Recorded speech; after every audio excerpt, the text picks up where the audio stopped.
Hey, yo, what's up, everybody? This is David, and today I want to talk about Days Gone. I know there's been countless videos out there already saying how the game is underrated, how it holds up in 2023, 2022, 2021. There's been a video for this game pretty much every year from YouTubers talking about how awesome the game is and how underrated it is and how it didn't really deserve the hate that it got when it first released. And you're damn right, it's underrated. I'm literally just making this video because I want to talk about the game and how awesome I think it is. In fact, I enjoyed this game more than I did The Last of Us Part 1. Even though I think The Last of Us Part 1 is a better video game in terms of it's got better gunplay, it's got better animations, it's got arguably a better story, maybe not. I thought Days Gone actually had a better story, but I would say The Last of Us just has a better production to its story, has just a better movie-like kind of feel to it, you know what I mean?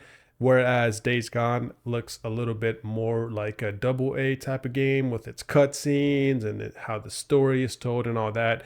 Whereas The Last of Us, it's got a triple A presentation. You feel like you're watching a movie when you're watching those cutscenes. There aren't many games out there that let you play as a biker, and I think it's just such a badass theme to make a game around. We just don't see many games out there as bikers. Like, I think the only other biker game that I've played is the Lost and Damned, I believe, is the DLC name of GTA 4. And I had a ton of fun with that DLC, but we just do not see many games surrounding bikers, and that's pretty sad in my opinion. There's just something about Days Gone that just kind of works. It just all kind of works. And I had an absolute blast playing Days Gone, and I'm so glad that I finished it. I thought the story was just perfect, had a really good pacing to it. It didn't go too fast, it didn't go too slow. I even thought the beginning of the game had a really good pacing. Now, I'm somebody that kind of likes those types of games. It's got a slow build up, kind of, right? I liked Death Stranding, Starfield, games that maybe kind of let you explore a little bit, kind of let you breathe in the mechanics of the game. You know, maybe you could say I'm a slow learner in that sense, but I just kind of like when a game slowly builds up to its gameplay mechanics and its story and all that. I think it's actually just fine. I have no problem with that. So if you've never heard of Days Gone before, and I don't blame you, this is kind of a game that flies under the radar. It may be something that you have heard of, but you've never really seen much videos about it. It's not as popular as Red Dead Redemption. It's not as popular as The Last of Us or even some other games. Even I myself haven't heard about this game for a very long time until it came up on the Steam Black Friday sale, I believe. It was under the PlayStation Studios banner, and I got it for like $20 or $10, something like that, something really cheap. But I've never really heard about this game prior to me buying the game and then researching, if it was a good purchase or not. But usually PlayStation Studio games are a good purchase. So I just bought it and then kind of looked at reviews and videos about it afterwards. But even then, I didn't really do too much digging into it. But after playing the game, I'm just amazed by how good this game is and how underrated it is. You're playing as Saint John Deacon, and you're this biker dude. You're not really like this jolly dude or anything like that. You're a pretty hardcore dude. You don't like to talk a lot. You're an introvert a little bit, right? And you got this buddy called Boozer. He's like a ride or die type of brother to you. And you've also got a girlfriend, and later on turns into a wife, which you kind of leave on a helicopter when everything goes to shit, and then you got to stay back with Boozer. And the whole game kind of develops around this you and Boozer type of relationship.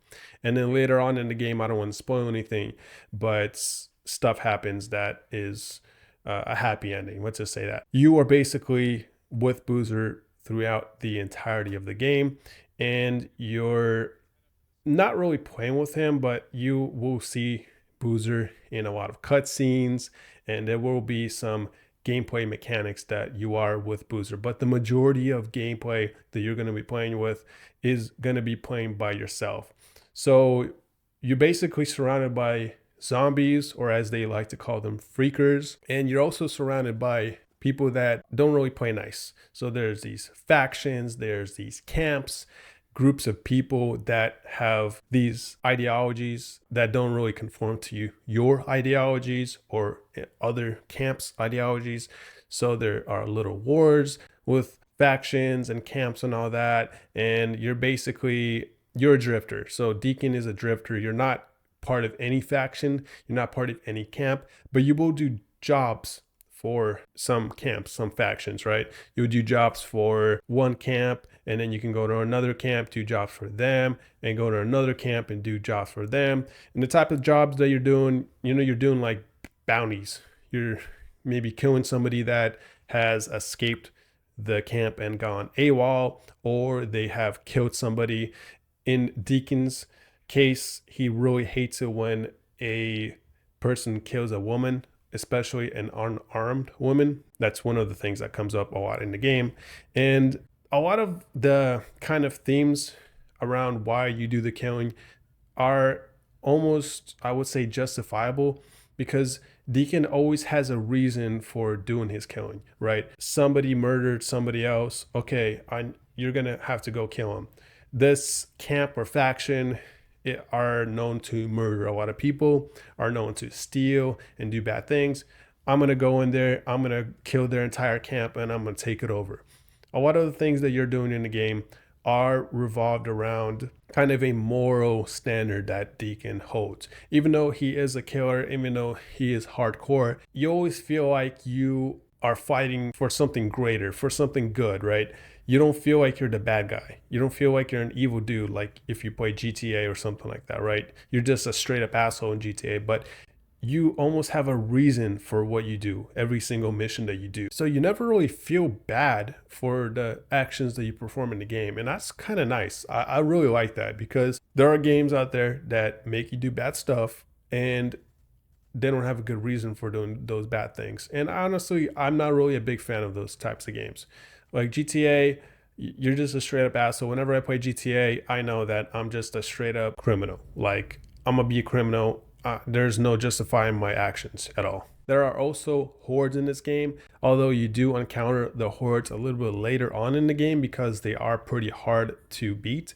The game has strategies to killing hordes, but it doesn't tell you up front how to do that, all those strategies. So you do kind of have to strategize a little bit on your own. And that's just one of the things that I really like about this game, is that everything is very simplified. And what I mean by that is the game mechanics just kind of make sense. Everything is very easy to pick up. I also really like the character Deacon that you play as. He just feels very real, almost like I'm watching a movie of an actual actor in front of me, not a game character. Just the way he voices his lines and the way his expressions match the voice as well just makes it so real. And also the way he talks. He's not jolly. He's not this like ultra masculine motherfucker just walking around here with his big ass muscles or anything like that. He's just like real character who used to be a soldier. He's now obviously got those soldier-esque type of skills that he brings to the table in this new world. And he has morals, and he's always kind of trying to do the right thing, right? Even though he does a lot of bad things like kill people and whatnot, he always has like a moral standard, like a moral drive to do good, even if it means doing bad things to accomplish that good goal. He's also one that doesn't really like giving speeches or talking a lot or anything like that. He's more of a mumbler, more of a kind of to himself type of guy, not really showing his emotions too much. He just feels real. Honestly, he just feels very human, and I love the main character, Boozer, as well. His sidekick, his brother, his friend. He's also a pretty good character, but I would say Deacon is the standout in this game story. There's also your bike, your motorcycle, It's something that is yours. It is your companion. You know, you get to change its look. You got to put gas in it. You can upgrade the suspension, the motor. It's such a cool mechanic because it's almost like you're not just out there by yourself, but you got to also take care of almost like your horse. Your motorcycle is your horse, like in Red Dead Redemption 2. It is something that you got to stick along with, that you got to make sure that it is in good condition. And as a biker myself, it's always just super badass getting on your bike and starting it up, hearing it roar, and just driving through the beautiful map that the game offers. This game is set in Oregon, by the way, and I actually used to live in Washington State, which is very close to Oregon, and it looks pretty similar to what I remember Oregon looking like whenever I visited there.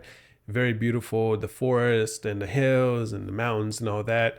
It's very kind of close to what I remember Oregon being like. And yeah, it kind of hits home. It's kind of like, it feels like I'm riding through somewhere where I can relate to. Now, the two things that I did not like about this game were, first of all, the amount of gas that they give you with your motorcycle at the beginning before you can upgrade the gas tank. It is like insanely low. You literally have 3 miles of range. I mean, it almost feels like there's a gas leak in your tank. That's how bad it is. Now, I understand this is a gameplay mechanic to simulate what it would be like to run out of gas. Obviously, in the game world, everything moves faster, but just the way that they did it at the beginning, it was just too low. I found myself not exploring as much as I wanted to because I would almost always run out of gas. Now, if I was to beeline right to, the objective, I never really found it to be an issue. But if I wanted to go off the beaten path, explore a little bit, I always found it to be an issue. You always had to be pretty close to a gas station or somewhere else that had a gas can at the location, something like that. You always had to kind of scrounge for it, and I just found it to be a little limiting. Now, later on in the game, you do get to upgrade that tank for something that is way better and makes a lot more sense. But in the beginning of the game, you have a very limited amount of range. Now, the second thing I didn't like was actually the hordes. A lot of people disagree on me about this, but in my opinion, I just don't really think they had to be in the game. It really doesn't feel like a horde shooter, and them being in the game just didn't really make much sense to me. I never really wanted to engage them, and you actually have to engage them in parts of the game to be able to progress further in the story. So you had to learn how to beat them. And the first horde was really cheap because the way I beat this horde was through a little glitch where you have to go up on a cafe and then you go on a balcony and then they're swarming the sides of the cafe, but they can never get inside the cafe or on top of the cafe. And you're basically just wasting all your ammo on them until there is none left. And it just felt really cheap that I had to beat them that way. I feel like these hordes would just do a lot better if they made like maybe a co-op portion of that game, right? It would make a lot more sense. Definitely check this game out. It's going to be worth your time. Trust me, the game is worth playing. It is so much fun. It is so good. But if you do have a back catalog of games to play first, I would wait until this game comes on sale and then I would purchase it because you can get it for pretty cheap if you wait for a sale. Thank you guys for watching this video. Gonna like, subscribe, and comment down below what you think of Days Gone. Have a great day. Be blessed.